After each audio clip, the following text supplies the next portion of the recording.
Compassion is a profound human quality that goes beyond mere sympathy or empathy. It is a deep awareness of the suffering of others, coupled with the genuine desire to alleviate that suffering. Compassion is not passive, it calls us to act, to extend kindness, and to create conditions where healing and flourishing are possible. It is the recognition that our lives are interconnected, that the pain of one reverberates through the whole, and that by caring for others we also nurture our own humanity. In this sense, compassion is both a moral compass and a practical guide, shaping how we live and how we relate to the world around us. It is the antidote to indifference and the bridge that connects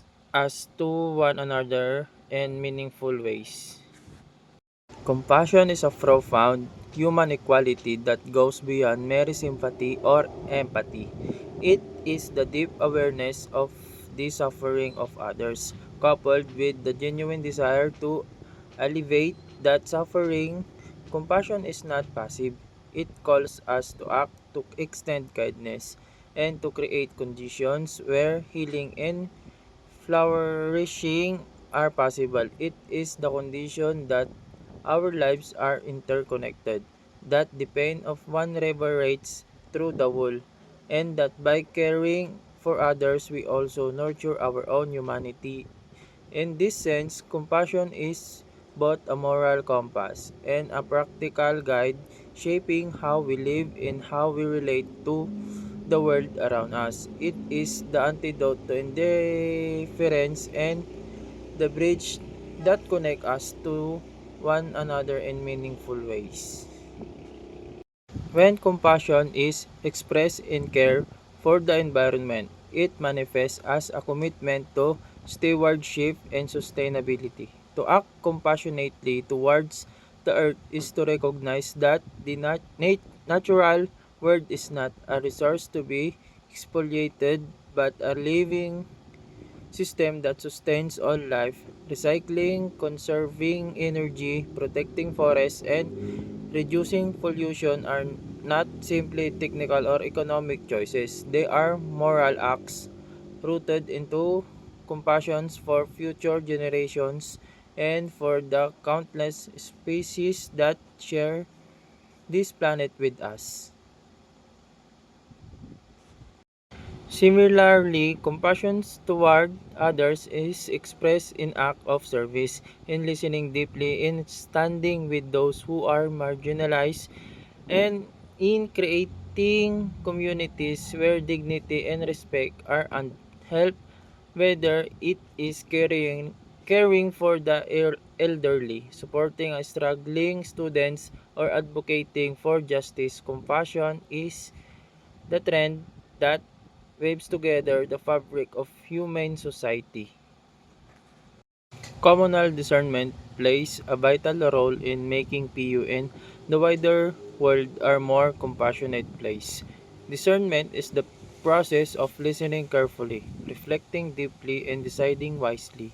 And when it is done commonally, it becomes a collective search for the truth and goodness. Unlike decision making that is driven by majority rule of individual presence, communal discernment seeks to honor the voices of all, especially those who are often unheard.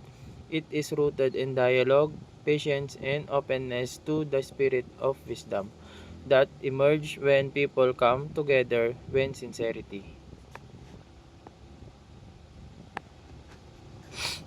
In a university setting like PU, communal discernment can guide policies on sustainability, inclusivity, and service, ensuring that decisions are not self-certain centered but oriented towards the common good on a global scale.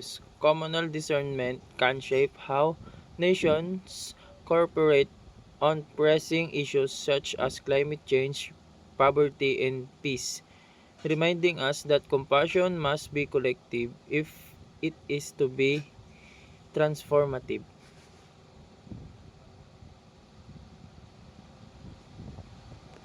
Ultimately, compassion is both personal and communal.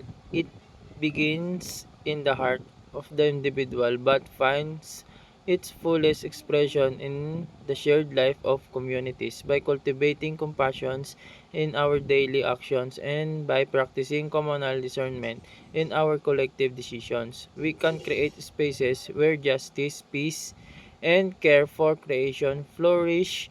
PU, through its commitment to discernment and compassion, has the opportunity to be a beacon of hope, modeling for world how education, community, and moral responsibility can come together to build a more compassionate and sustainable future.